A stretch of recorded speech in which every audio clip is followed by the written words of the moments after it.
ঢাকা জেলার কেন্দ্রীয় সংসদের যুগ্ম সাধারণ সম্পাদক ভাই এখানে উপস্থিত আছেন ঢাকা জেলা যুব দলের সহসভাপতি কাশুরা থানা যুব দলের সফল সভাপতি রকিবদান রকিব ভাই এখন উপস্থিত আছেন আমার রাজনৈতিক অভিভাবক ঢাকা জেলার যুগ্ম সাধারণ সম্পাদক ও কাশুরা থানা যুব দলের সাবেক সাধারণ সম্পাদক তাজুল ইসলাম তাজুল ভাই এখন উপস্থিত আছেন ৮ নং ওয়ার্ড বিএনপির সংগ্রামী সভাপতি বিএনপির ও এখন উপস্থিত আছেন ৯ নং ওয়ার্ড বিএনপির সংগ্রামী সভাপতি হাসান আলীর মেম্বার এখন উপস্থিত আছেন আমার যুব দলের ছাত্রদলের আমার সদ্য ভাই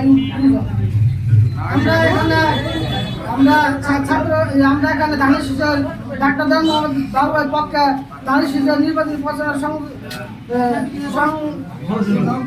সংযোগ করছে। এখন